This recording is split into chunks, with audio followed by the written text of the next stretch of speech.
1941. Hiroyoshi Nishizawa arrives in occupied Poland to observe Luftwaffe operations.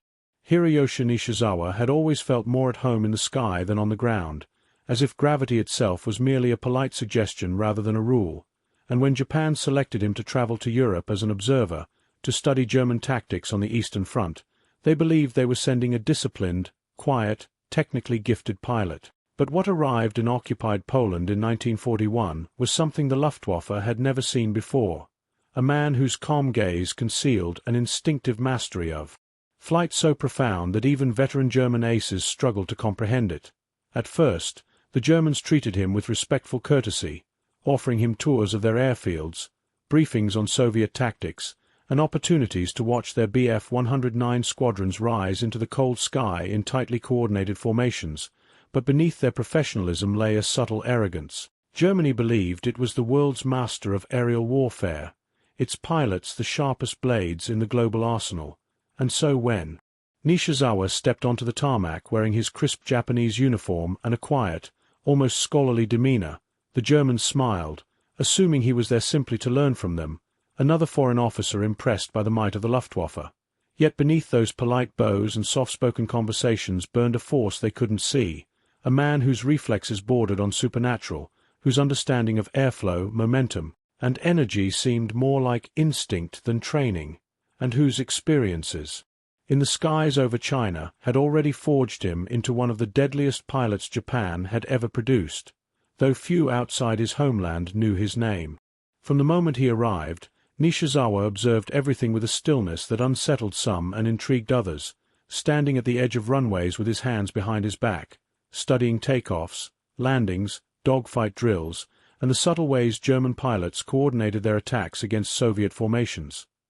He asked few questions, but when he did, they pierced straight into the technical heart of the subject. Fuel mixture optimization at high altitude, roll rate degradation during tight spirals, engine torque compensation in mid-climb, all delivered in a tone so mild that German officers often found themselves answering before realizing how advanced the inquiries truly were, and soon rumors spread across the airfield that the Japanese visitor understood their aircraft better than some of their own junior officers.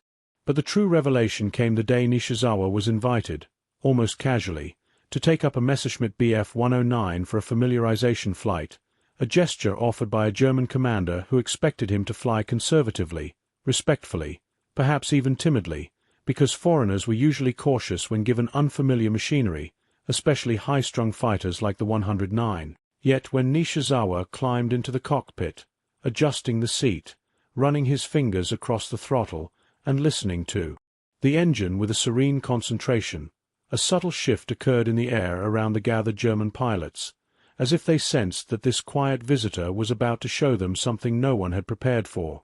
The engine roared to life, and for a moment the world seemed ordinary. Another test flight, another foreign observer taking a German fighter into the sky, but the moment Nishizawa lifted the 109 off the runway, the atmosphere changed. The climb was too smooth, the control inputs too precise, the angle too steep for a first-time pilot of the aircraft, and within seconds the Messerschmitt became an extension of his body, banking sharply into a climb without hesitation, rolling so fluidly across the sky that the ground crews exchanged confused glances, wondering if this was some kind of trick. Then, as the plane vanished into a bank of high white clouds, the true display began. Nishizawa pushed the 109 into aerobatic maneuvers so extreme that German pilots watching from the ground murmured in disbelief. High G barrel rolls chained into Immelmann turns performed at barely safe altitudes, vertical spirals so tight the aircraft seemed to defy stall conditions, and high-speed dives followed by instantaneous pull-ups that should have pushed the airframe's limits. Yet the fighter moved as if guided by an invisible hand that understood its every mechanical whisper. The Germans, hardened veterans of countless Eastern Front battles, found themselves speechless, staring upward as the 109 flickered in and out of the clouds like a predatory ghost, executing maneuvers they had only seen attempted in stunt exhibitions, and when Nishizawa finally brought the fighter back down, touching the runway with a feather-light landing that seemed almost casual, he stepped out of the cockpit with the same serene expression he had worn before takeoff, bowing politely as if Nothing unusual had occurred, yet the German pilots stood frozen, processing what they had just witnessed. Whispers spread across the airfield faster than radio transmissions. "He shouldn't be able to do that," said one ace, shaking his head. "No pilot can make a 109 move like that," muttered another, and within hours, officers were re-evaluating everything they had assumed about the polite, soft-spoken Japanese observer who had just redefined their understanding of aerial skill. Some believed he was reckless. Others insisted he had modified the controls. A few wondered if the Japanese Zero, famed for its agility, trained pilots in ways the Germans had never imagined. But those who had watched closely understood something deeper. They had not underestimated a foreign visitor. They had underestimated a legend in the making. Nishizawa, still calm, still polite, returned to his quarters as if nothing extraordinary had happened. Yet inside his mind the sky still echoed with the freedom he had felt above the clouds, the thrill of testing a foreign machine at its limits, and the quiet satisfaction of knowing that even here, among some of the greatest pilots in the world, he could carve his own place effortlessly. As days became weeks, German officers began inviting him to fly more often, partly out of curiosity and partly out of a desire to understand how he achieved maneuvers they found nearly impossible. They asked him to demonstrate energy-saving climbs, combat rolls, split-S retreats under high load, and tight-turn dogfighting modeled after engagements with Soviet Yak fighters, and each time Nishizawa took to the sky, the routine transformed into a spectacle that left hardened veterans murmuring in awe.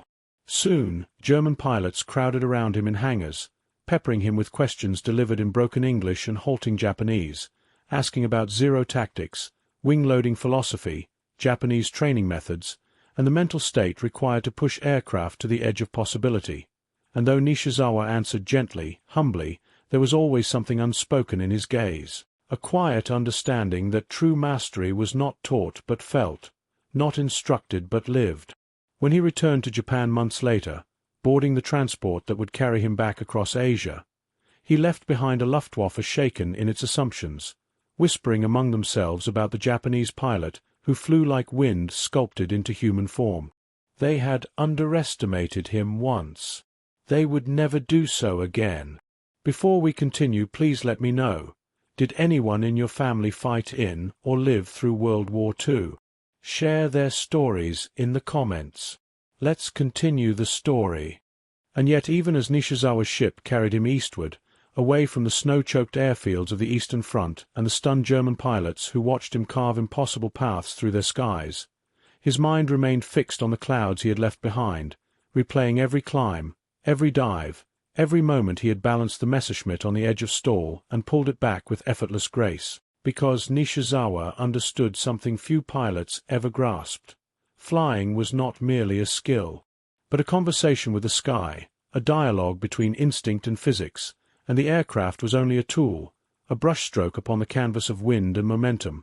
As his transport rumbled across continents toward the Pacific, he remembered the Germans' faces, those hardened aces with thousands of combat hours who had stared at him as if witnessing a ghost, their pride shaken not by defeat but by the realization that human potential could extend far beyond doctrine, training, or national arrogance.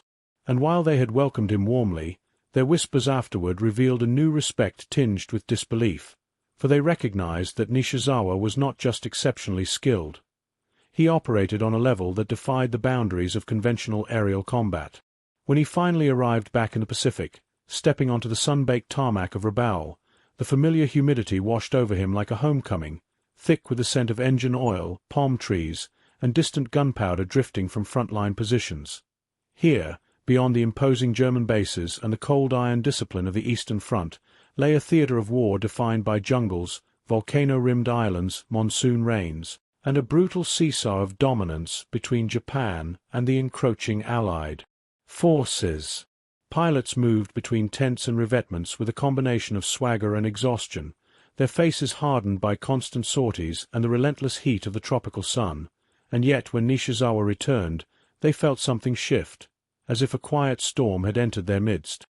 Many knew his name only from scattered reports, whispered stories about a Zero pilot who seemed untouchable, a man whose dogfights read like myths, whose reflexes bordered on supernatural. Others had flown with him before, and their eyes lit with a mix of relief and awe at seeing a legend step back onto the front line. Almost immediately, Nishizawa resumed flying with a calm confidence that left younger pilots trembling in awe as he took his Zero into the sky and performed maneuvers even more astonishing than those he had shown the Germans. In the humid air above the Pacific, he executed impossibly steep climbing turns, slipping gracefully through cloud banks with the same smooth precision he had demonstrated over Europe, weaving through the sky as though gravity bent differently for him. The veterans who watched him from the ground, men who had already survived dozens of dogfights, found themselves shaking their heads, whispering to one another that they were witnessing something rare, something beyond standard tactics or even raw skill, for Nishizawa's movements were fluid in a way that transcended training. He didn't just fly the Zero. He became part of it, breathing with the engine, feeling every vibration through the frame, sensing shifts in wind long before they reached the plane's control surfaces. News of his return spread quickly across Japanese air groups stationed on the island, and soon pilots were visiting him at his quarters or the mess hall, asking in hushed tones about his time in Europe, about the German aces he had flown with, about the legendary Eastern Front dogfights he had witnessed. Nishizawa answered softly, often with only a handful of words, but even his silence carried weight. The Germans had been shocked by his abilities, he admitted, though he said it without pride or arrogance, merely as a fact. And when pressed about the maneuvers he had performed in the Bf-109, he explained them with the same calm simplicity he applied to everything, describing the dance of energy and airflow, the logic of positioning, the subtle interplay between instinct and mechanics, as though he were discussing the weather rather than feats that had left German pilots questioning the limits of human reflexes. As combat intensified in the Pacific, Nishizawa began flying more frequent sorties, and each one carved deeper into Allied reports as his kill count rose, his reputation spreading like wildfire across the American ranks. Allied pilots spoke his name in mess tents and briefing rooms, describing him with the same mixture of fear and respect that the Germans had once shown, referring to him as a ghost in the sky, a pilot who appeared from nowhere, struck with impossible precision, and vanished before they could respond. His aerobatics became the stuff of legend, tales of him spiraling through anti-aircraft fire untouched, of him evading entire squadrons by executing impossible snap-roll transitions, of him protecting his wingmen with such ferocity that American pilots began identifying sectors of the sky where they believed he lurked, avoiding them whenever possible. Yet for all his skill, Nishizawa remained unchanged, quiet, introspective, polite to the point of invisibility in social settings. He walked softly through camp, sometimes spending hours alone staring at the sea or sketching aircraft silhouettes in the dirt, refining angles, turn radii, and energy paths with the mind of an artist and the soul of a monk. Pilots who fought alongside him described him as ethereal, a man whose body sat at the dinner table but whose spirit lived among the clouds. And still, his skill grew sharper with every mission. Then came the day the Americans launched a massive strike force against Rabaul, hundreds of planes filling the sky with thunderous fury, their engines shaking the earth as they approached like a storm of iron. Pilots scrambled, rushing to their aircraft in chaotic waves, but Nishizawa moved with a strange calm, stepping into his Zero as though preparing for a morning stroll rather than one of the largest dogfights of the Pacific War.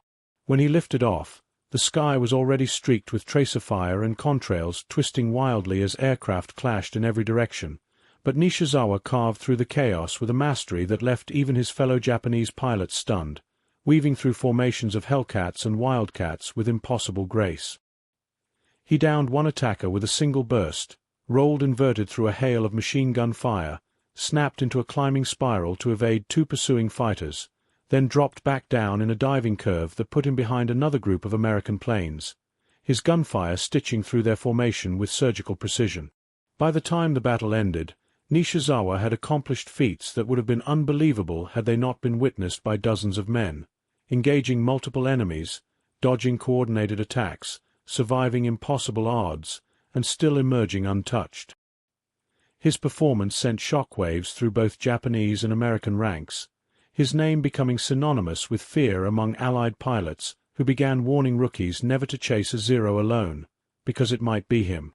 And though no one in the Pacific knew the full extent of the legend he had already carved in Europe, the truth remained the same across both continents. Hiroyoshi Nishizawa was not simply a pilot.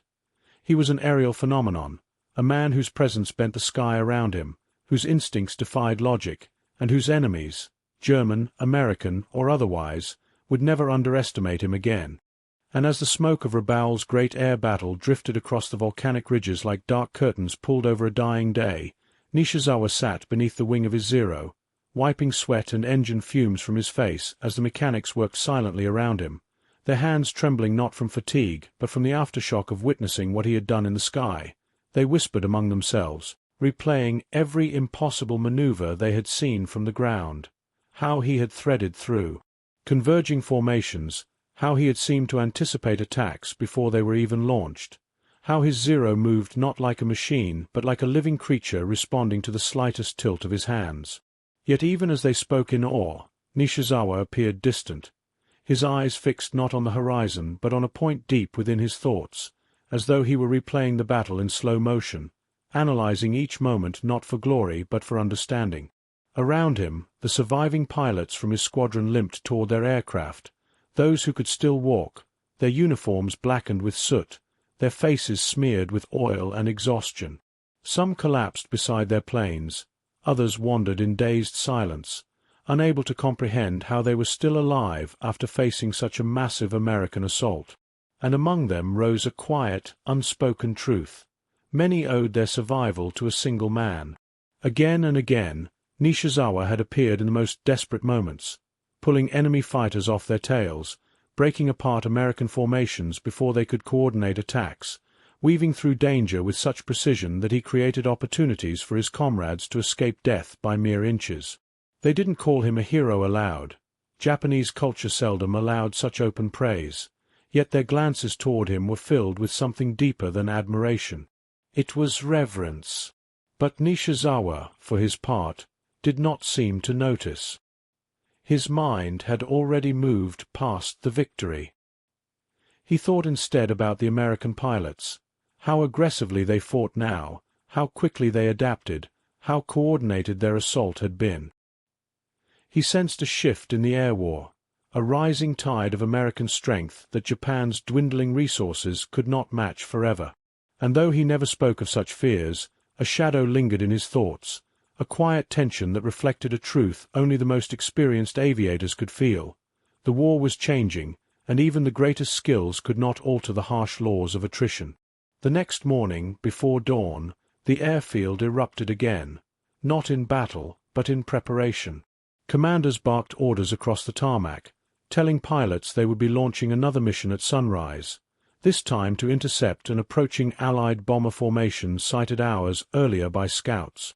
The pilots groaned, their bodies aching, but duty allowed no rest.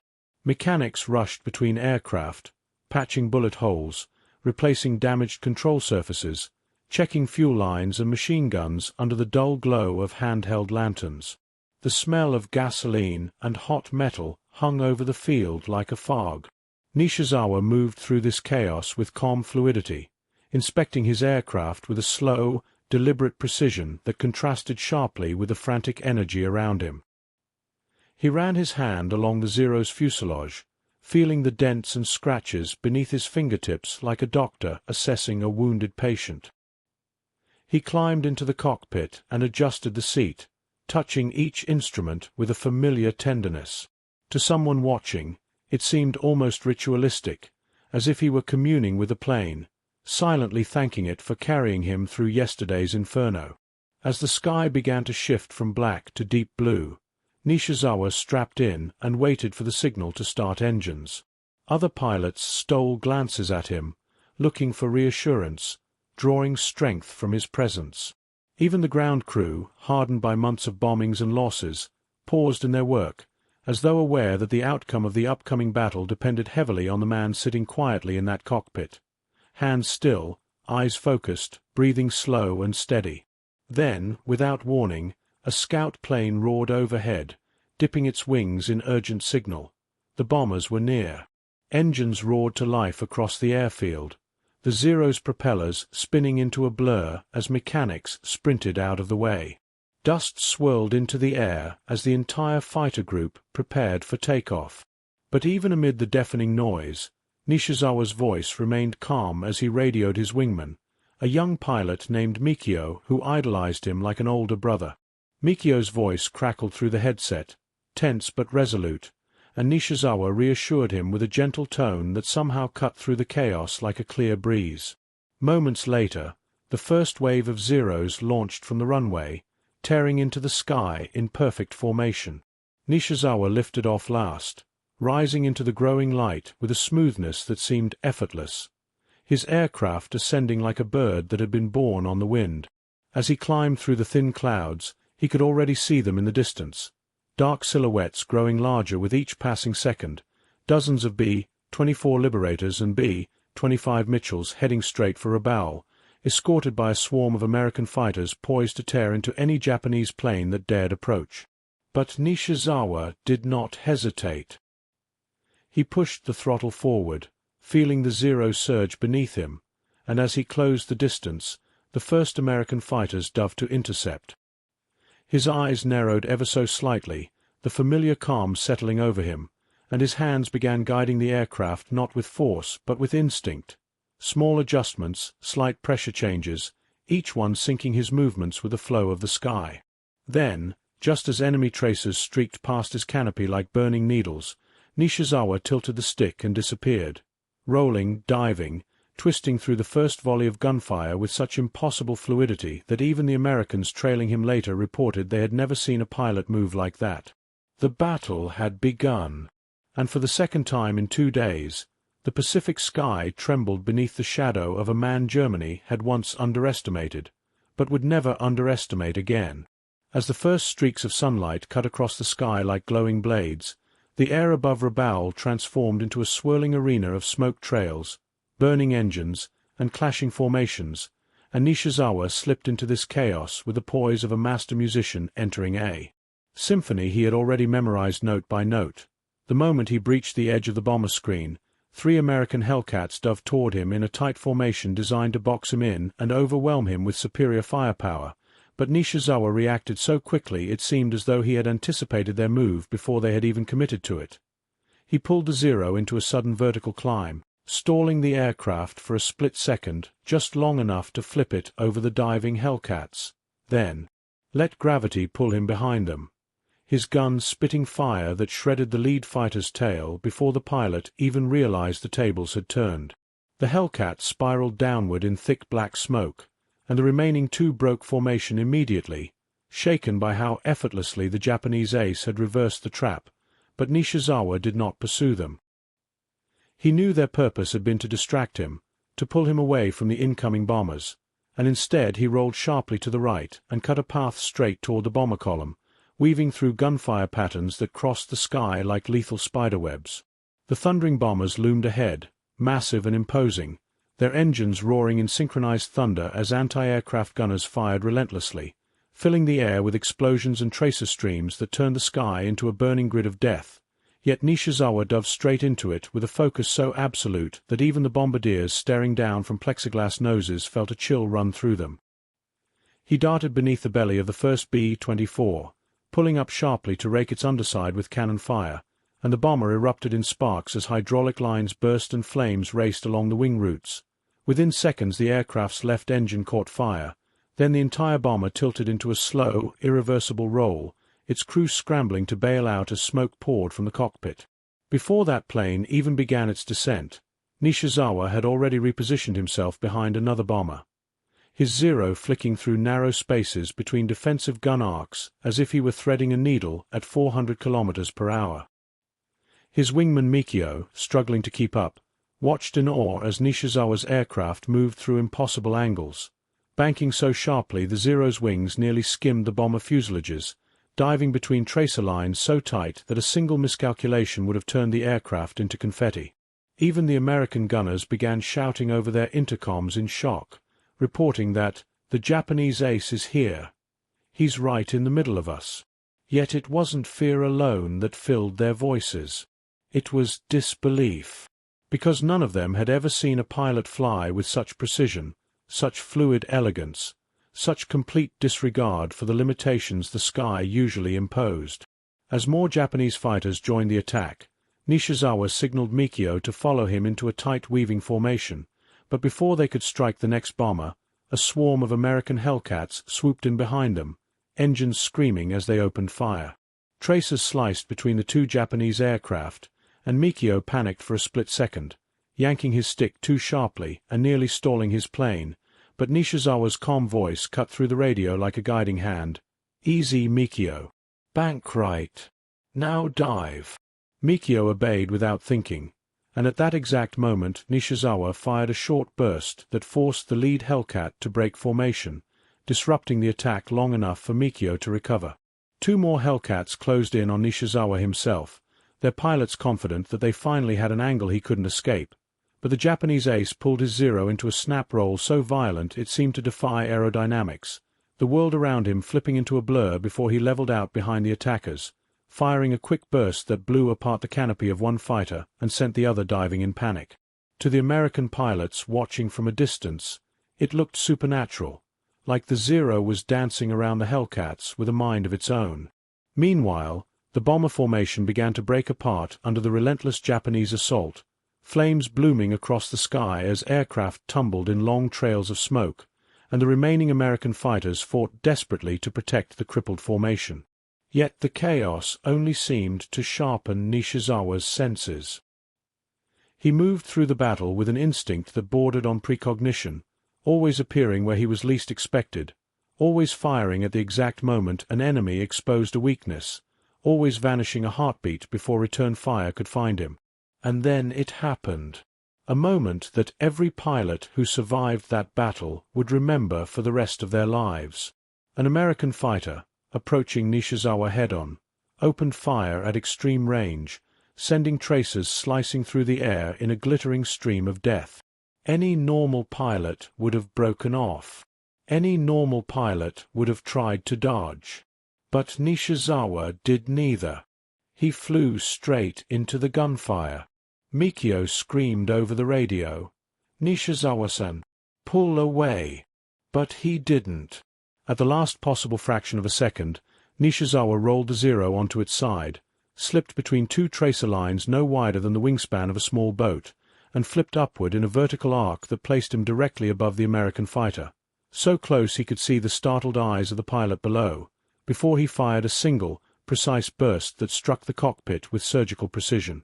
The Hellcat exploded in a blossom of flame, and the shock wave rocked Nishizawa's aircraft so violently that even he struggled to maintain control. As the debris spiraled downward, silence filled the Japanese radio channels, not because the fighting had stopped, but because every pilot had just witnessed something they had believed impossible. Even the American formation wavered for a moment, because no pilot, not even the German aces who had once doubted him, flew like Hiroyoshi Nishizawa, and as he rejoined the swirling battle, smoke trailing from his wingtips, the sky itself seemed to acknowledge that a legend was writing another chapter. As the smoke of the morning battle drifted across the Pacific, and the horizon shifted from a canvas of chaos to a pale, trembling calm, Nishizawa returned to Rabaul with the same quiet composure he had displayed ever since he first stepped into a cockpit, yet the men who watched him land saw not calmness, but awe, reverence, and something close to fear, because the stories of what he had done in the sky spread through the airbase faster than fuel flames on the runway. Mechanics, ground crews, junior pilots, even hardened veterans whispered in low voices as he climbed out of his Zero, his flight suit soaked with sweat, his face smudged with oil streaks and gunpowder residue, but his expression unchanged, steady, humble, almost serene, as though his aerial performance had been nothing more than routine maintenance on a quiet day, rather than one of the most breathtaking displays of aerial mastery any pilot had ever witnessed. Even officers who normally maintained rigid protocol found themselves glancing at him with subtle disbelief, their minds replaying the frantic radio messages describing how he had slipped through an entire bomber formation, danced between tracer rounds, and dismantled American fighters with a kind of supernatural ease. Meanwhile, Mikio, still trembling from the intensity of the battle, stood beside his Zero staring at Nishizawa with wide, almost frightened eyes, unable to reconcile the man he, New as a gentle, humble friend with a sky-born predator, he had just followed into the jaws of death. For while Mikio had always admired Nishizawa's skill, today he had witnessed something else entirely. A pilot who flew not with instinct alone, but with an almost spiritual connection to the machine, the air, the enemy, and the moment itself. When Nishizawa approached him, Mikio bowed his head in a mixture of respect and disbelief, but Nishizawa simply placed a hand on his shoulder and said quietly, "You did well today. You kept your mind steady." Mikio's voice cracked as he replied, "Only because I was trying to follow you. I couldn't even see half the things you did." And Nishizawa smiled, a faint, tired smile, and said, "The sky teaches what books cannot. You just have to listen." Yet beneath Nishizawa's calm exterior, the strain of constant battle was beginning to accumulate in ways he would never admit. Every day he launched into the sky knowing the American presence was increasing, their technology improving, their formations tightening, and their aircraft evolving into faster, tougher machines that pushed the Zero closer to its limits. And though he remained the ace of aces, even he could feel how the tides were shifting. Rabaul itself was becoming a fortress under siege, the once proud stronghold now pummeled daily by Allied raids, its runways cratered, its repair shops stretched thin, its pilots dwindling as casualties mounted. Still, Nishizawa flew, day after day, sortie after sortie, victory after victory, becoming not just a defender of Rabaul but its soul, the symbol of resistance that kept morale alive even as circumstances grew increasingly desperate. Yet, as the weeks passed, American strategy evolved. Their raids came from higher altitudes, in larger formations, with fighter escorts that grew more aggressive and more determined each day. The skies changed. The enemy changed. And the war itself began shifting from the daring maneuvers of dueling aces to the grinding, overwhelming pressure of industrial might. One morning, as clouds gathered thick and heavy above the base, a junior officer rushed into the pilot's briefing room with urgent news.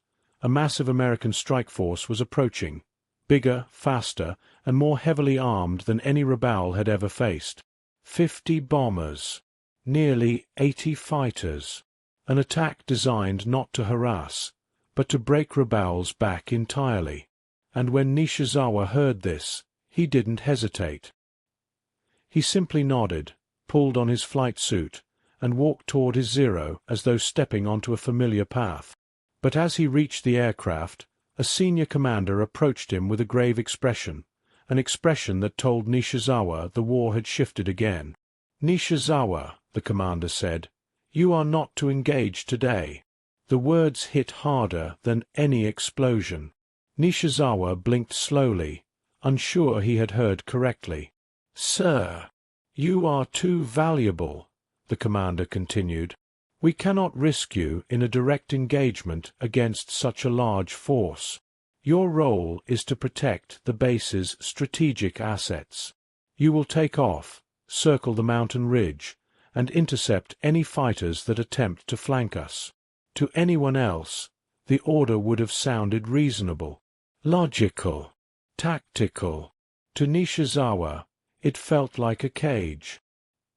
He was a hunter being told to watch the forest instead of entering it, a sword being asked to stay in its sheath while others fought with dull blades. But discipline ran deep in him, and he simply bowed his head and said, "As you command." Still, as he climbed into his cockpit and the engine roared to life beneath him, something stirred in his chest, a quiet ache that came from knowing that the battle ahead would test his comrades as they had never been tested before. Pilots he trained with, fought with, celebrated with. Pilots who depended on his presence in the sky not just for his kills, but for the confidence and clarity he brought to every engagement.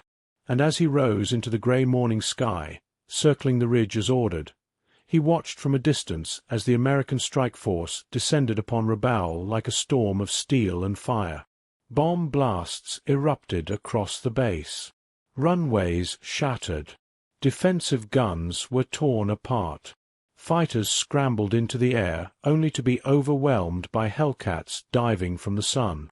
Smoke rose in pillars so tall they swallowed the horizon. Nishizawa clenched the controls so hard his knuckles turned white. His wings twitched. Every instinct in him screamed to dive into the battle. Every heartbeat urged him to protect his comrades. Every breath felt like suffocation. And then, through the fire and chaos, he saw it. 3 American fighters breaking formation, angling toward the hidden side of the ridge, attempting to flank Rabaul's defenses. This was his moment. This was his order. This was the one window in which the sky allowed him to unleash everything within him. He pushed the throttle forward. The Zero surged, and the Hunter entered the storm. As the Zero screamed forward, slicing through the shifting layers of cloud and smoke, Nishizawa felt the familiar tightening in his chest, the quiet transformation that always occurred when instinct overtook thought, when fear melted away and the world narrowed into a single, perfect line between hunter and target.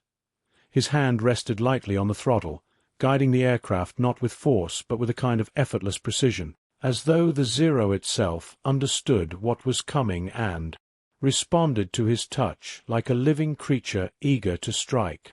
The 3 American Hellcats ahead of him flew in a loose formation, confident and unaware, banking toward the ridge to perform the very maneuver the Japanese commander had feared, an attack on Rabaul's blind side, where anti-aircraft coverage was weakest and fuel depots lay exposed. Nishizawa closed the distance quickly, his silhouette swallowed by the rising smoke behind him, allowing him to approach unnoticed as the enemy pilots focused on their objective. When he was close enough to see the rivets on their fuselages, Nishizawa moved. He didn't dive aggressively.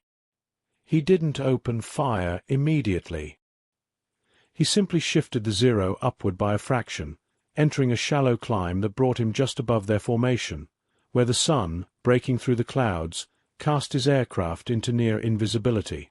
Then, in one fluid motion, he rolled inverted, dipped the nose, and came down behind them from the blind angle Western pilots rarely checked, because almost no one could maneuver a fighter into that position with such speed and control. He fired once. Just once.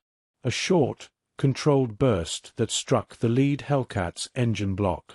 Flames erupted instantly, and the aircraft lurched sideways into a death spiral, its pilot ejecting too late as the machine plunged into the jungle below. The other 2 Hellcats jolted in alarm and snapped into evasive maneuvers, one braking left, the other diving sharply, but Nishizawa stayed with them, tilting his Zero into a high-speed arc that tightened impossibly without stalling, a maneuver only the most gifted pilots could perform. He chose the left-turning Hellcat first. The American pilot was skilled, very skilled, executing a vertical roll meant to force any pursuer into an overshoot. Against most opponents, it would have worked. But Nishizawa anticipated it. Before the Hellcat completed the roll, Nishizawa cut throttle for half a second, let the Zero drift back just enough, then punched the engine forward again, slipping under the Hellcat's turn and emerging behind it as naturally as if he had choreographed the move with the wind itself. Another burst. Another kill. The Hellcat exploded into a shower of burning fragments that tumbled toward the coastline, trailing black smoke across the sky like a scar. But the 3rd fighter, this one was different. It wasn't fleeing. It wasn't panicking. It was climbing, rising through the clouds with such perfect timing that Nishizawa instantly recognized the work of a veteran, someone who had survived multiple dogfights and understood the advantage of height. Nishizawa smiled faintly. A worthy opponent. The Hellcat reached the upper cloud layer, leveling off just long enough for the pilot to check his 6, seeing nothing but haze, and then began a slow, deliberate descent toward Rabaul again. Waiting. Baiting. Challenging. Nishizawa accepted without hesitation. He ascended into the same cloud, feeling the Zero vibrate softly as moisture streaked across the canopy, his senses sharpening as sight gave way to intuition. In that white, suffocating mist, the world disappeared. No sun, no horizon, no enemy to see. Only sound. Only direction. Only instinct. He tilted the aircraft gently left, then right, reading the air currents, searching for the faint tremor of a nearby engine. And then, there, a low, distant hum, growing stronger, vibrating through the Zero's frame. The Hellcat was close. Very close. Nishizawa angled downward, bursting from the cloud into open sky, directly behind the American fighter. But the Hellcat pilot reacted instantly, banking hard and diving with such precision that even Nishizawa felt a rush of excitement. This wasn't just a duel. It was a dance. The two aircraft spiraled downward in an aerial corkscrew, descending thousands of feet as Nishizawa edged closer, inch by inch, the Zero's wings slicing through turbulence with surgical grace. The Hellcat pilot fired a desperate burst over his shoulder, tracer rounds streaking past Nishizawa's canopy like glowing spears, but he barely shifted, sliding through the incoming fire with calm fluidity. At 3,000 feet, the American tried his final trick, a split S meant to force Nishizawa into the ground if he followed too closely. But Nishizawa anticipated even that, pulling into a climbing arc, letting the Hellcat complete its dive before swooping down from above. Faster, tighter, inevitable. He lined up the shot. The American pilot must have realized he was beaten, because the Hellcat pulled into one last, impossible turn, wings rattling, engine screaming, but it was too late. Nishizawa fired. The Hellcat erupted into a blossom of orange flame, its debris raining into the ocean below as Nishizawa soared upward through the smoke trail, emerging into open sky with the calm of a man who had simply finished a task he'd done 1,000 times. But as he glanced toward Rabaul, his heart tightened. The base below was still burning. Bombers still rained destruction, and dozens of enemy aircraft were overwhelming his comrades. Nishizawa turned his Zero toward the carnage. He was no longer simply obeying orders. He was answering a call, because the sky was dying, and only he could tilt the balance. With a deep breath, he pushed the throttle forward. The hunter re-entered the inferno.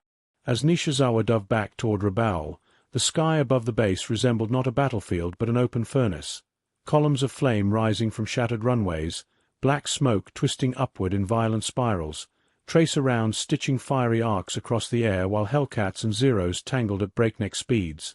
The symphony of war thundered so loudly that even from thousands of feet up, Nishizawa could feel the vibrations in his bones. Yet within that chaos, he felt something else too, an acute, sharpened focus, a narrowing of awareness that filtered out noise, panic, and destruction until only the movement of enemy fighters mattered, each one a threat to the men below who depended on him more than they would ever admit. He angled his Zero downward in a high-speed dive, pushing the airframe to its limits, the wings trembling as he streaked toward a cluster of American fighters harassing a group of Japanese bombers struggling to limp back toward the base. Without hesitation, Nishizawa positioned himself behind the first Hellcat, firing a quick burst that tore through the enemy's stabilizer and sent the fighter spiraling into the sea. Before the debris even hit the water, he shifted right, evading incoming fire as a second Hellcat tried to target him, only to overshoot as Nishizawa performed a sudden vertical climb so steep the Zero groaned under the strain. He flipped over at the peak of the climb, rolled on his side, and dropped in behind the enemy fighter, eliminating it with a single, precise burst. But even as these victories unfolded in fluid, instinctive rhythm, Nishizawa knew the battle was spiraling out of control. More American fighters poured in from the east, fresh, well-organized, confident. Meanwhile, Japanese pilots, exhausted and outnumbered, were being driven lower and lower, forced to defend a base whose defenses were already overwhelmed by the relentless barrage of bombs. The once thriving airfield now looked like a patchwork of craters and burning wreckage. Fuel dumps were ablaze. Ammunition stores exploded intermittently, sending shock waves that rattled the very air. Nishizawa pressed deeper into the chaos, weaving through dogfights with a grace that defied logic, taking down 2 more Hellcats within minutes. But his success made him a target. A swarm of American fighters began converging on his position, recognizing either from radio intercepts or from the desperate evasive maneuvers of their comrades that the pilot of this Zero was not ordinary. And as Nishizawa banked left to avoid a wave of incoming tracers, he saw 4 Hellcats diving toward him in formation, an intentional trap, a coordinated hunt designed for one target, him. Most pilots caught in such a pincer attack would panic, flee, or climb desperately for altitude. Nishizawa did none of these. Instead, he pulled into a sudden, aggressive climb at an angle so sharp it risked stalling his aircraft, then cut throttle at the apex. The Zero shuddered, losing speed, but that was exactly the point. The 4 Hellcats, expecting him to maintain forward momentum, shot past beneath him. Nishizawa pushed the nose down, regained engine power, and dropped behind the last fighter in the formation, firing point-blank and setting it ablaze. The remaining 3 Hellcats scattered. One dove for speed, hoping to escape. Another tried to circle around to flank him. The third climbed sharply, as if challenging him head-on. Nishizawa chose the climber. The 2 aircraft raced upward in a spiral of whip-like turns, engines screaming, metal vibrating from strain. The American pilot was skilled, matching Nishizawa twist for twist, refusing to break. But as they approached the cloud ceiling, Nishizawa made his move. He cut throttle for a fraction of a second, causing the Zero to drift back slightly, then rolled inverted and descended just enough to line up the perfect angle. When the Hellcat pilot realized what was happening, it was too late. Nishizawa fired. The Hellcat exploded in a bloom of flame and smoke. But there was no time to savor the moment. Alarms crackled through his radio as a Japanese bomber, one of the few still airborne, called for help. A Hellcat squadron had cornered it over the coastline, its gunners firing desperately as the aircraft struggled to stay in the sky. Nishizawa pivoted instantly, diving toward the bomber as though pulled by gravity itself. He accelerated so quickly that the wind howled against the canopy, the coastline rushing up to meet him. Below, 4 Hellcats circled the bomber like wolves. Nishizawa hit them like a storm. He ripped through the formation, firing at one, then flipping sideways to evade fire from another, then climbing sharply to shake the others off his tail. The bomber managed to break away long enough to retreat toward the base, but Nishizawa wasn't finished. He chased the remaining fighters back toward their formation, weaving through the firestorm of anti-aircraft bursts now filling the sky as Japanese guns finally began answering the attack. A massive explosion rocked the airfield, a bomb strike on the command bunker, and the force of the blast sent ripples through the sky. Smoke poured upward, swallowing entire portions of the base in darkness.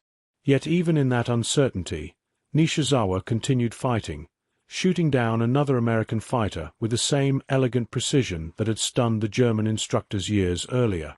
Still, even his brilliance could not stop the tide. More enemy fighters were arriving. The base was crumbling, and the Japanese defense line was collapsing. For the first time all day, a sliver of dread crept into Nishizawa's chest. Not fear for himself, fear for everyone else. With every pass he made, every explosion he witnessed, every desperate radio plea that cut through the static, the truth became clearer. They were losing Rabaul. They were losing the Pacific. And even the greatest ace could not fight a war against an enemy that never stopped coming. But Nishizawa wasn't finished. Not yet. He spotted a group of American dive bombers lining up for another run, the final blow that might destroy what was left of the airfield. And with no hesitation, he angled his Zero toward them, pushing his engine to full throttle despite the rising temperature gauge, despite the shaking frame, despite the warning sounds that told him the machine could not handle much more. He dove, because if Rabaul was going to fall, he would make sure it did not fall easily. As Nishizawa plunged toward the incoming dive bombers, the wind shrieked against the Zero's fuselage, the metal trembling under forces few aircraft, and even fewer pilots, could endure, yet he held the control stick with a steady, almost serene firmness, eyes locked onto the tight formation of Dauntless and Helldiver bombers, preparing to unleash yet another torrent of destruction onto the shattered remains of Rabaul. He saw their bomb bays opening, glistening in the sunlight like the jaws of predators ready to swallow what remained of the Japanese stronghold, and he knew that if even a handful of those bombs fell, the airfield would be finished, the surviving aircraft trapped on the ground, the defenders stripped of their final line of resistance. So he aimed the Zero directly into their path, climbing upward at a steep angle and firing a burst that tore into the leading bomber's wing root, ripping it clean off and sending the aircraft into a fiery descent. Before the wreckage even fell, he banked sharply left, narrowly avoiding a spray of defensive gunfire from the other bombers, their tail gunners firing in panicked bursts as Nishizawa threaded between them with an agility that defied belief. He passed so close to one Helldiver that he could see the gunner's face, a flash of shock as he realized the Zero was practically brushing the bomber's fuselage, before Nishizawa rolled inverted, dipped under the bomber's belly, then snapped back upward to fire a precise burst into its engine block. Flames erupted instantly. The Helldiver pitched downward, trailing smoke, its crew desperately bailing out as it spun toward the coastline below. But Nishizawa wasn't finished. He couldn't be. More bombers were descending, lining up perfectly along a glide path that would take them straight over the airfield's fuel storage.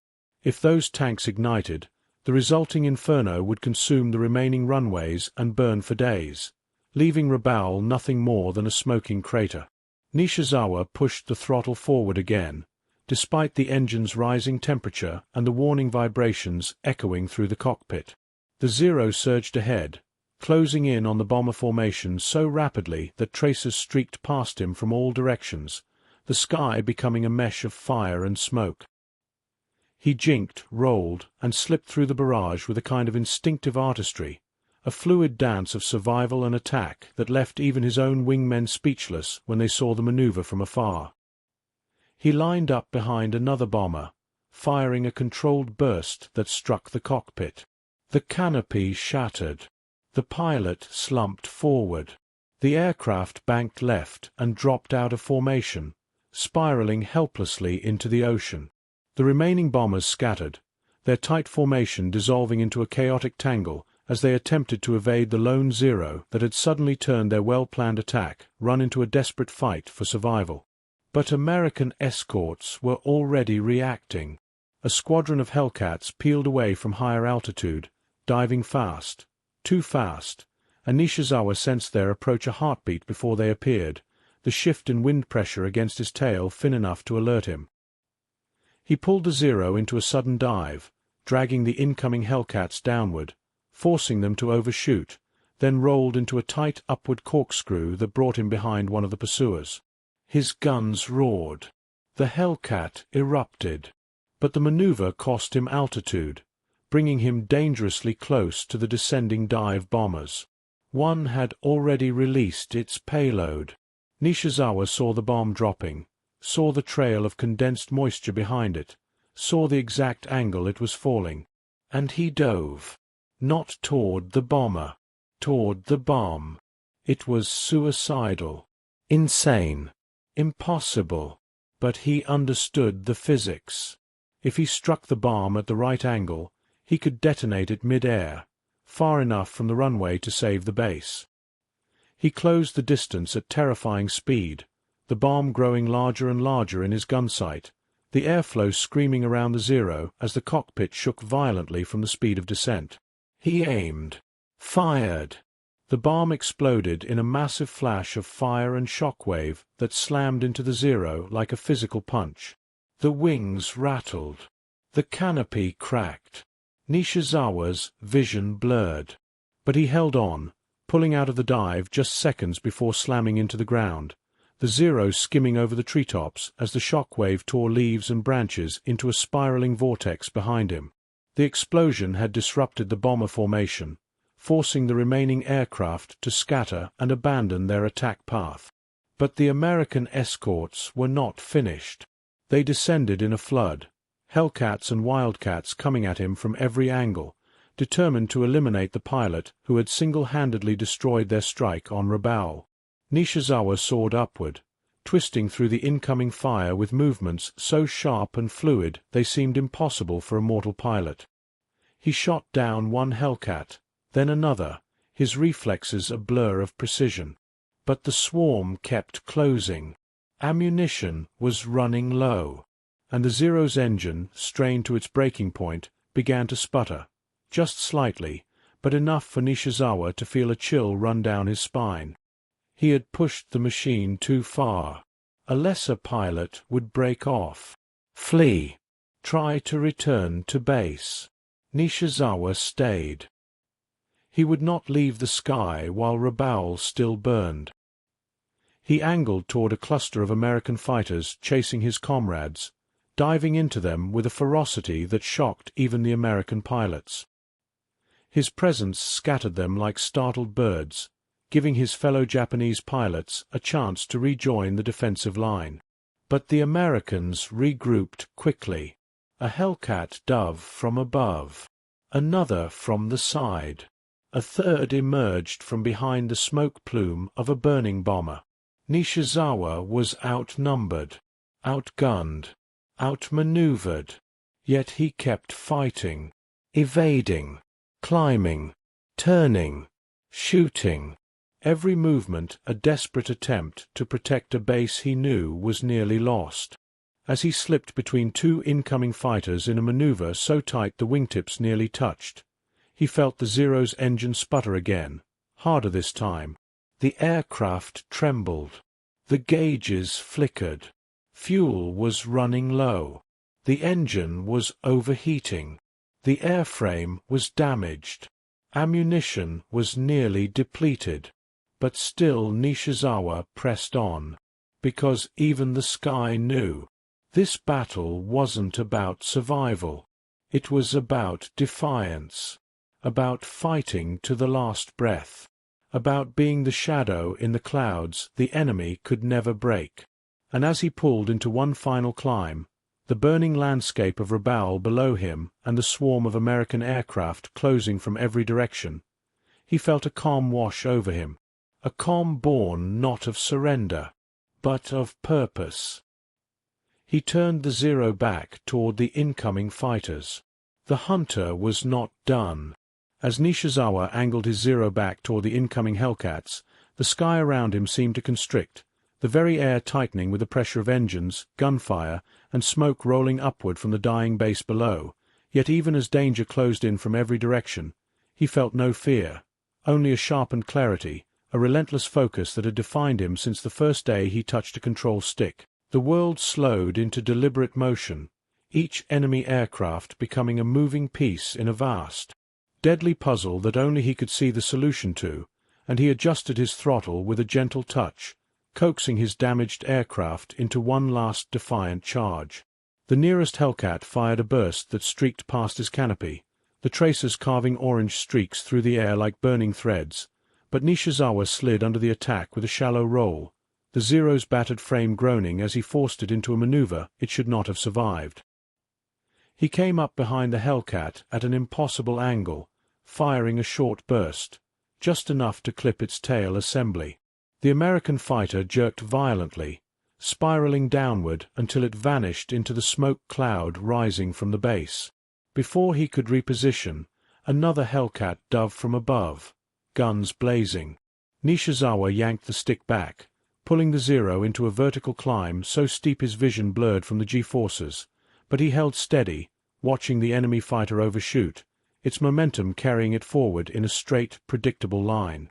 With a sharp roll, Nishizawa flipped downward, aligning his gun sight with the Hellcat's exposed belly.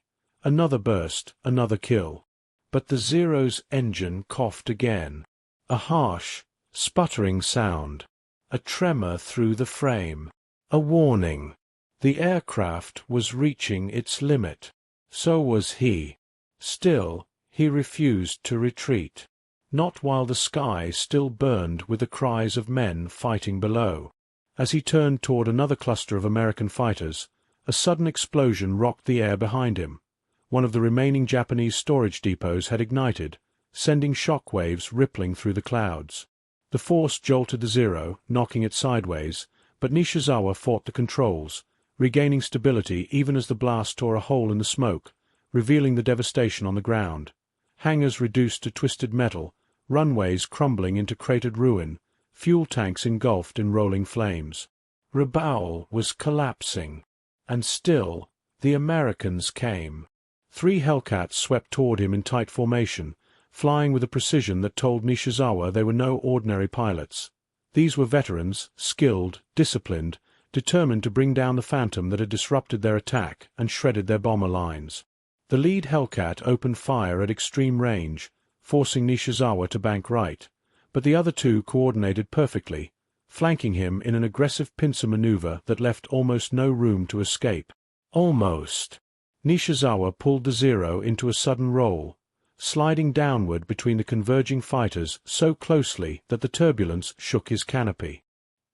He emerged beneath them, firing upward in a diagonal climb that struck the middle Hellcat's wing joint, tearing it apart and sending the fighter tumbling through the sky like a broken toy. The other 2 Hellcats immediately dove after him. Nishizawa pulled into a climbing spiral, his wings rattling violently as he twisted upward, using the Zero's agility to compensate for its failing engine. The Hellcats followed, matching his climb, firing bursts that forced him higher and higher, so high that the air thinned, the engine strained, and the Zero began to shudder on the edge of stall. He couldn't climb higher. They knew it. He knew it. So he stopped climbing, and fell. Cutting throttle, Nishizawa let the Zero drop into a controlled stall, the aircraft tumbling downward in a dizzying spin. Tracers ripped through the space he had occupied a second earlier as the 2 Hellcats overshot, unable to follow the maneuver without losing control. As they tried to recover, Nishizawa reignited the engine, catching the fall and leveling out just enough to pull behind one of the recovering fighters. He fired a burst that struck the Hellcat's cockpit. Another kill. But the second Hellcat wasn't retreating. It was coming straight for him. Head-on. Guns blazing. No hesitation. Nishizawa and the American ace closed the distance at a combined speed that turned the sky into a blur. The Hellcat fired first, tracers slicing past Nishizawa's canopy, one round nicking his left wingtip. Nishizawa waited, steady, calm, aligning the gun sight as the enemy pilot committed fully to the charge. At the last second, Nishizawa rolled under the Hellcat, firing a perfectly timed burst that tore through its underbelly. The Hellcat exploded above him, debris trailing through the sky like burning snow. But Nishizawa's victory came at a cost. A fragment struck his right wing. The control surface jammed. The Zero dipped sharply. He fought the controls, forcing the aircraft level, but the right aileron remained sluggish and unresponsive. His fuel gauge hovered near empty. His ammunition was nearly gone. And the engine was barely holding together, rattling with every movement, its temperature gauge pinned far beyond the safe limit. Still, he scanned the sky. More American fighters were arriving. Dozens. And below, the airfield was engulfed in flames, the once mighty fortress of Rabaul now nothing more than a collapsing inferno. He exhaled slowly. This battle was lost. But the war in the air, the war of skill, courage, and defiance, was not over. Not yet. And as long as he was still alive, as long as the Zero still responded to his touch, Nishizawa would continue fighting. Not for glory, not for victory, but for the men on the ground, for his comrades in the sky, and for the belief that even as the Pacific closed in around them, some pilots were destined to rise above the impossible. He turned his battered Zero toward the cluster of Japanese aircraft still fighting desperately near the coastline, because he refused to let them face the storm alone. As Nishizawa pushed the crippled Zero toward the coastline, the battlefield below unfolded like a nightmare carved into the Pacific horizon. Columns of smoke rising in twisting spirals, anti-aircraft guns firing blindly into the sky, tracers streaking upward like desperate prayers, and scattered Japanese fighters still locked in brutal dogfights against the seemingly endless waves of American aircraft pouring in from every direction. And even though his fuel was nearly gone and his aircraft was held together more by willpower than rivets, Nishizawa felt a surge of renewed purpose, for he could see the remaining Japanese pilots fighting with fading strength, isolated pockets of resistance swallowed by the overwhelming tide of American firepower, and he knew, deep within that instinct that had guided him since childhood, that they needed him now more than ever. Descending through a cloud bank, he spotted 3 Japanese Zeros below him, flying in a broken formation as 2 Hellcats circled them, tightening their grip with every turn, cutting off escape routes with cold, calculated precision. The Japanese pilots were outnumbered, low on energy, their maneuvers sluggish, signs of men who had been fighting far too long without support. Nishizawa angled downward, engaging full throttle despite the engine's protests, the vibrations shaking the cockpit as he dove like a spear from the heavens, positioning himself directly behind the trailing Hellcat with flawless timing. He fired a short, controlled burst. 3 rounds tore through the Hellcat's fuselage, and the aircraft erupted into a fireball that spiraled toward the ocean below. The second Hellcat, startled, jerked upward to evade, but Nishizawa outmaneuvered it instantly, rolling the Zero into a tight corkscrew that brought him level with the enemy's tail, firing again and sending the fighter plunging downward trailing smoke. The 3 Japanese pilots looked up, recognizing the distinctive style of the maneuver, sharp, fluid, impossibly precise, and one of them radioed in disbelief, "It's him, Nishizawa." Their voices trembled with hope, and for a moment their battered formation tightened, their spirits reignited by the sudden appearance of the ace many considered the very soul of Japanese fighter aviation. But Nishizawa offered no celebration, no pause, no words, only a brief roll of his wings, signaling them to regroup, before pulling sharply into another climb as more American fighters approached from the west, their shadows flickering across the smoke-choked sky like predators closing in. If you already watched till this part, so please comment below your city name. Let's continue the story. The sky roared with the thunder of engines as a fresh wave of Hellcats and Avengers approached in disciplined formation, their wings glinting in the sunlight as they prepared to deliver the final blow against Rabaul's crumbling defenses. From his vantage point, Nishizawa could see dozens, no scores, of aircraft advancing, stretching across the horizon in a deadly arc. Behind them, the ocean shimmered with reflections of American carriers whose decks continued launching aircraft without pause, an endless stream of reinforcements feeding the assault. He understood at once. This wasn't just another attack. This was the destruction of Rabaul as a fighting force. A turning point. A funeral for Japan's last major stronghold in the South Pacific. And even with his mind steady as steel, a heaviness pressed against his chest. Rabaul was not just a base.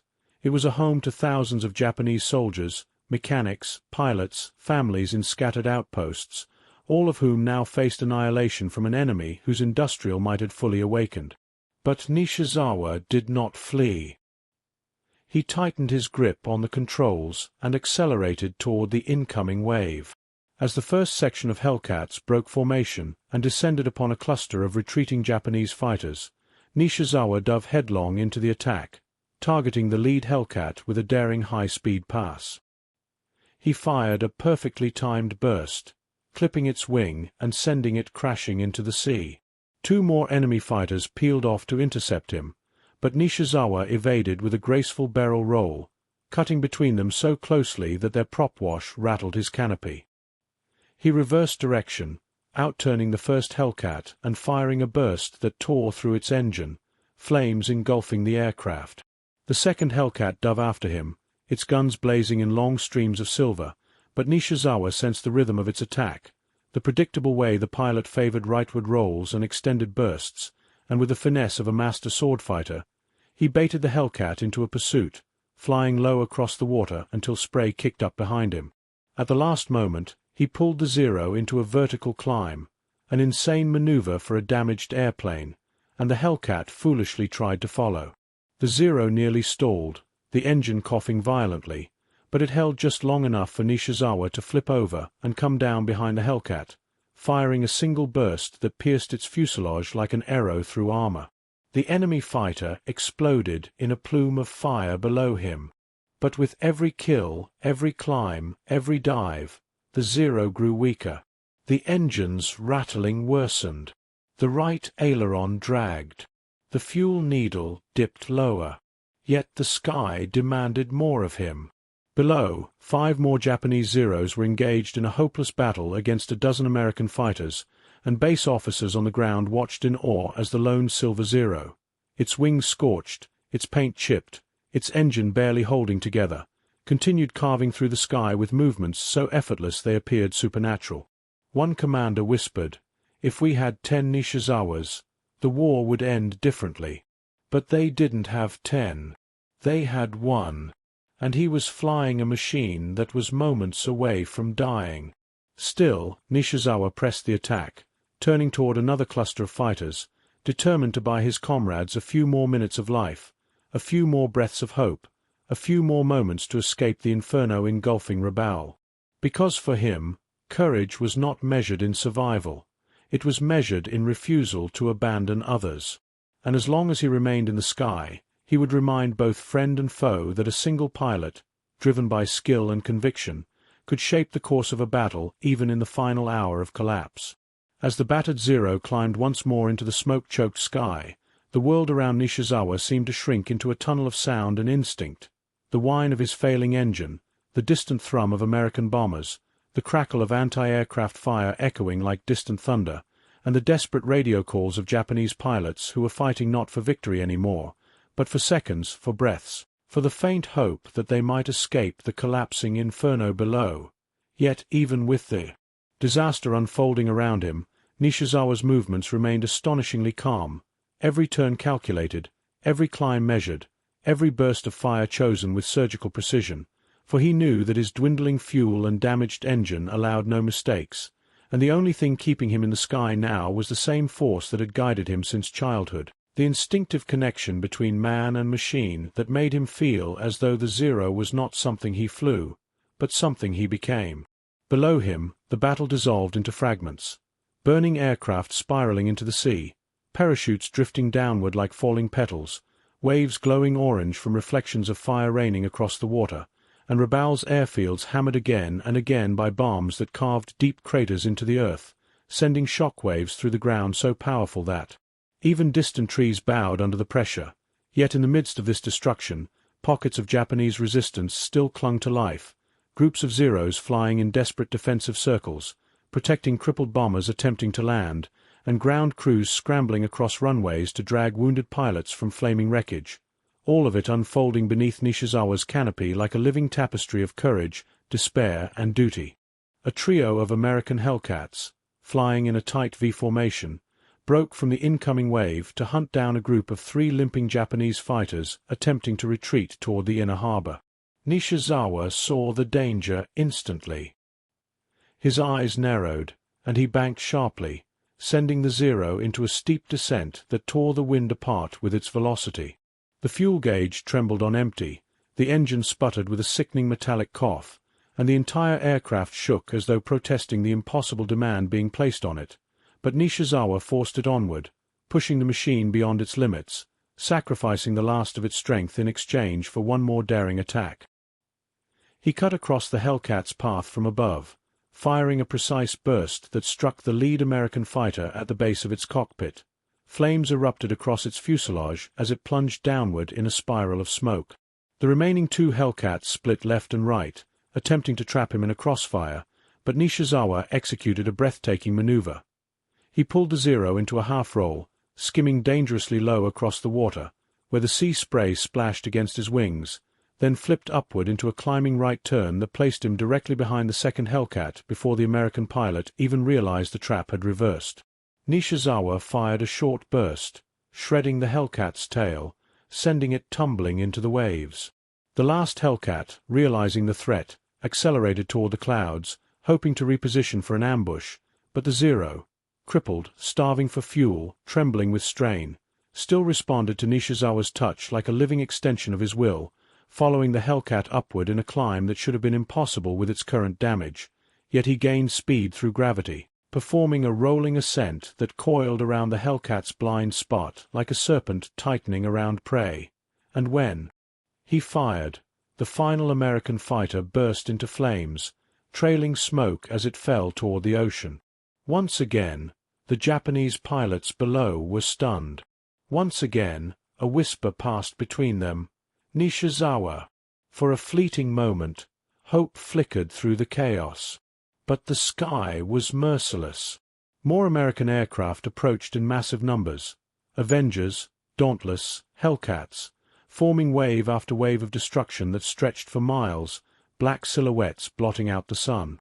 There was no possible victory here, no tactical miracle waiting to be discovered.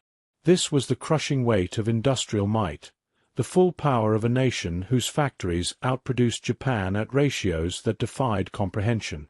Nishizawa saw it. He accepted it. But he refused to yield.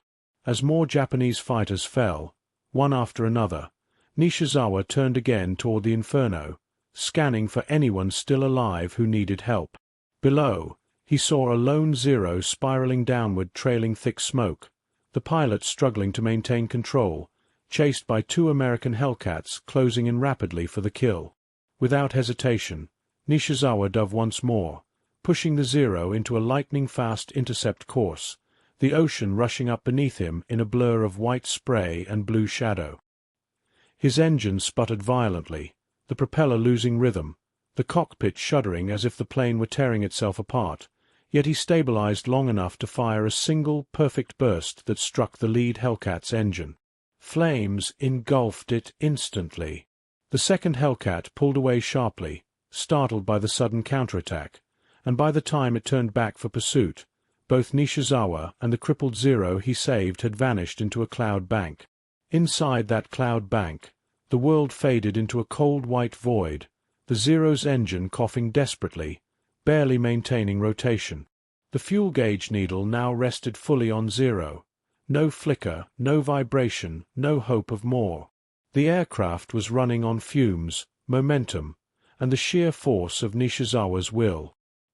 He knew he had only moments left in the sky. Moments to choose whether to attempt a landing on Rabaul's ruined airstrip, or to ditch at sea and hope rescue would arrive. But even as the decision hung in the air, a sudden radio transmission crackled through his headset. Nishizawa, turn back. We cannot lose you. It was a commander from the ground, his voice strained with urgency and grief. Another voice followed, broken by static. Your aircraft cannot land. The runways are destroyed. You must head north. Try for the emergency strip.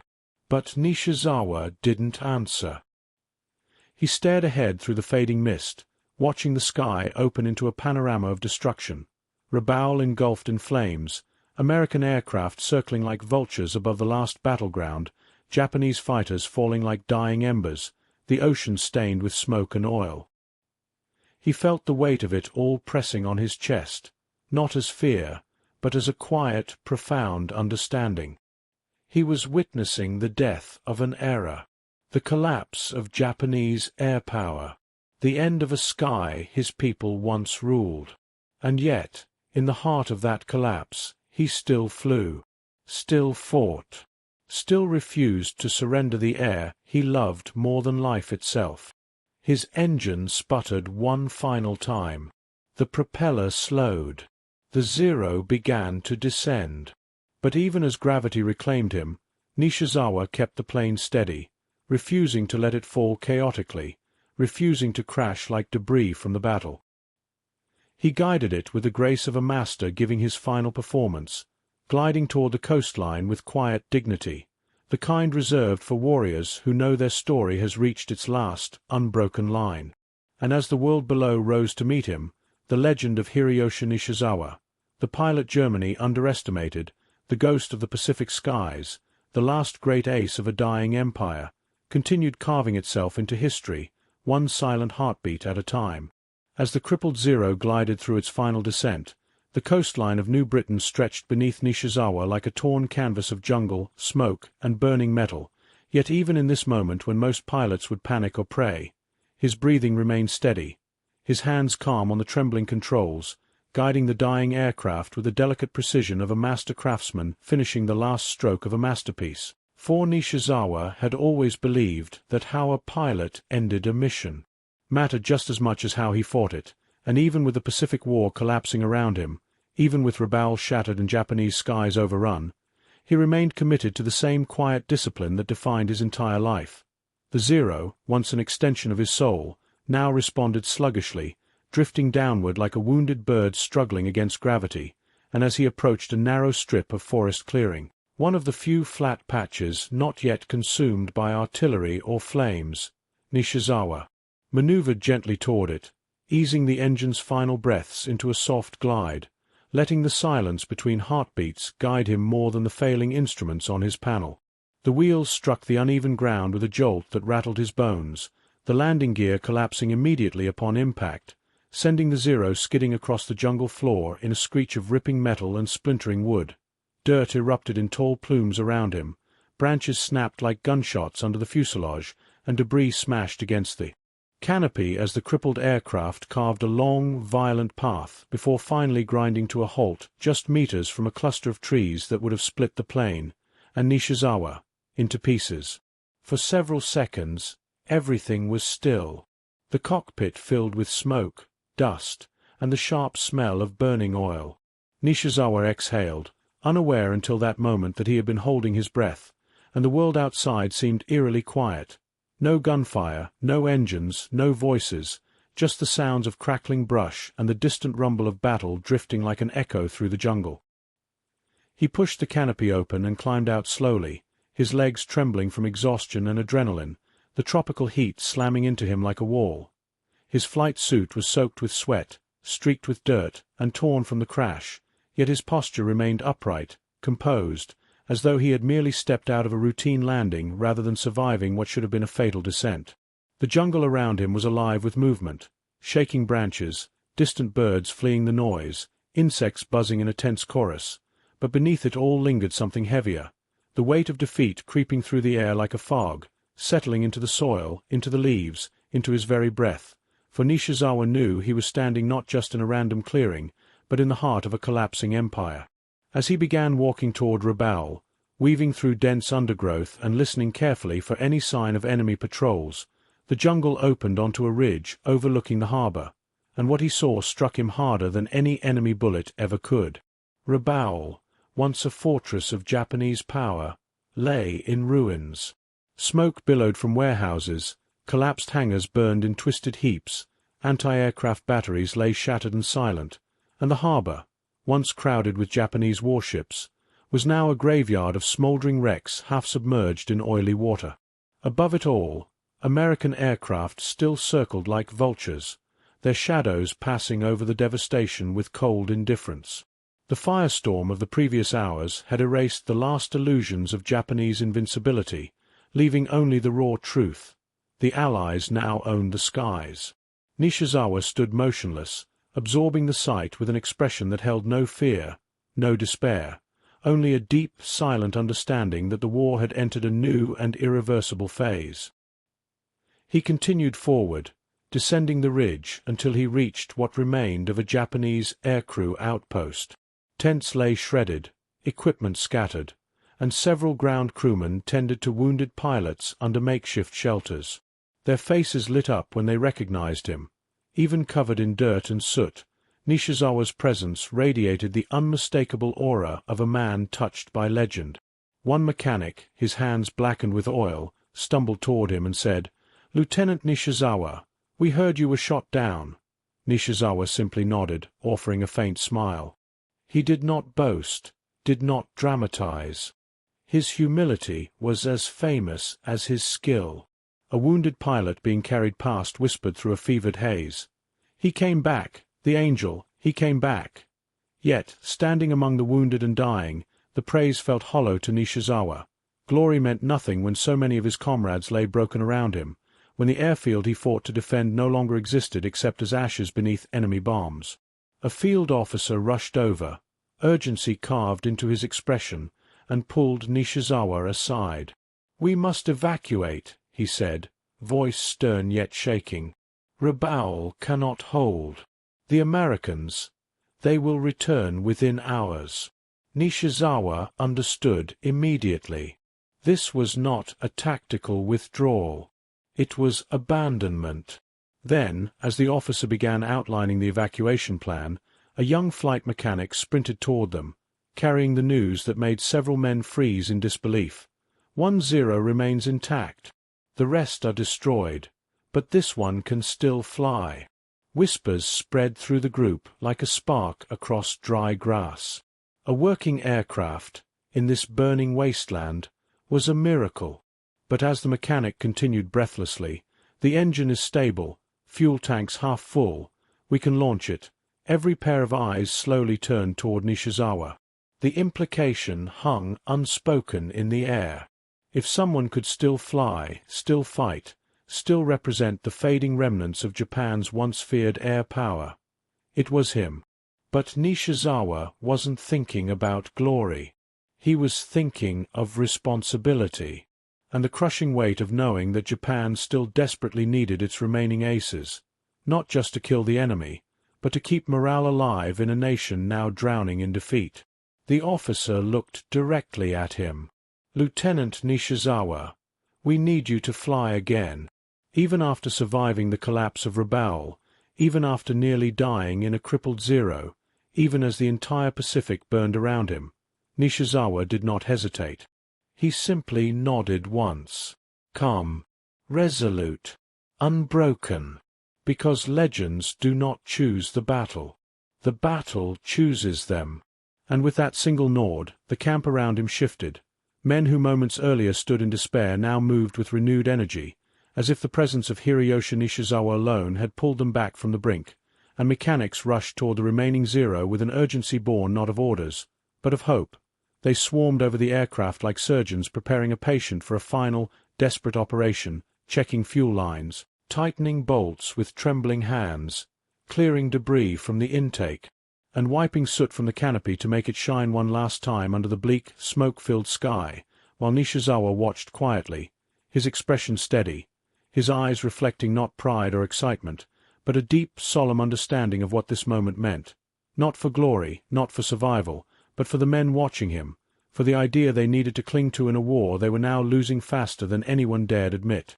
As he approached the lone Zero, its fuselage scorched and patched yet still noble, still lethal, still capable of rising into the sky like a phoenix from the ruins, the scattered survivors stepped aside reverently, creating a narrow path as though escorting a warrior to a sacred battlefield. And the closer Nishizawa came, the more the jungle wind seemed to hush, the more the crackling fires seemed to dim, as if the very world were acknowledging the gravity of what he was about to do.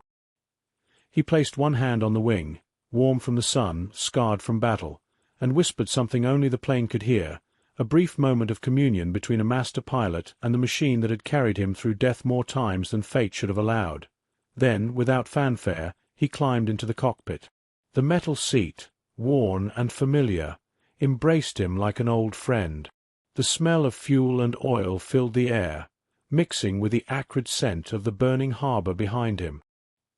He strapped himself in, fingers moving with the same practiced grace that had stunned German aces thousands of miles away on the Eastern Front, and as he lowered the canopy, the world outside faded into muffled silence, leaving only the hum of the engine waiting to be awakened.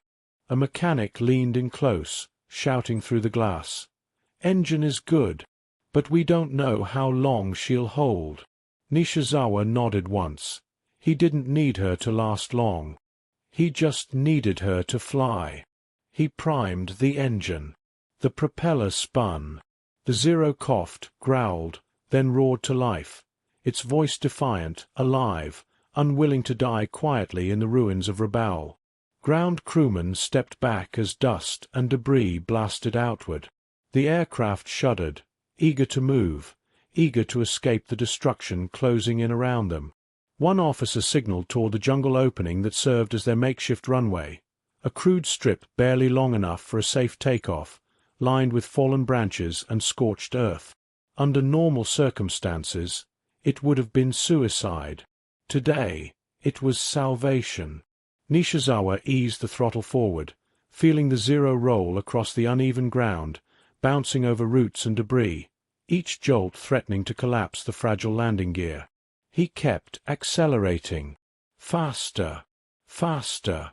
The trees rushed toward him. The air thickened with tension. Ground crewmen held their breaths. Some whispered prayers.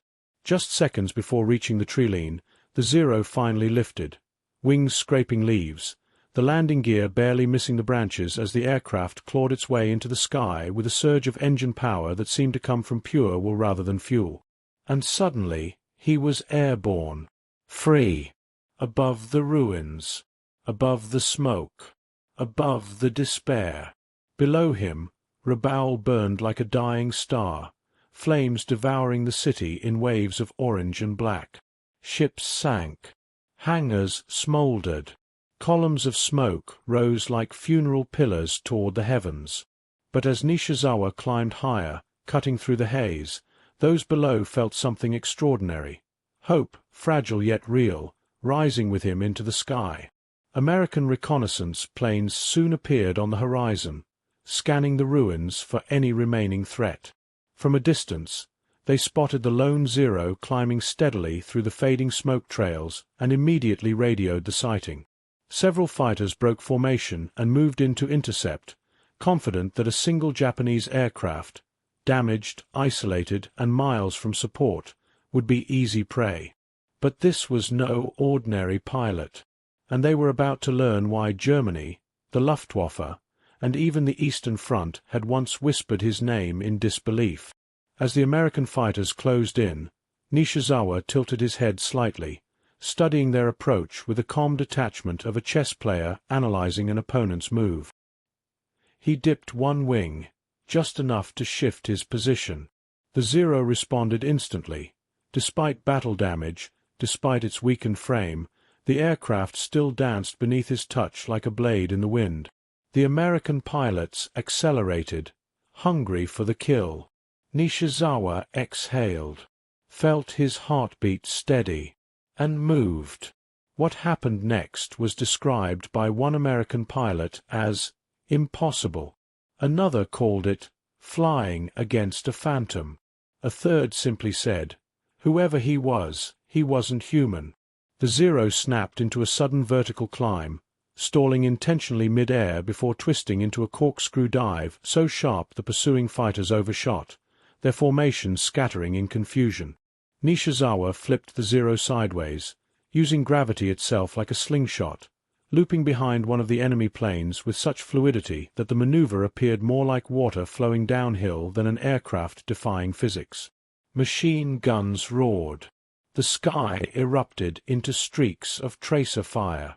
Not a single bullet touched him, because while other pilots fought with metal and fuel, Nishizawa fought with instinct, with a gift that made even German aces stare in stunned silence as he performed maneuvers their training books didn't dare describe.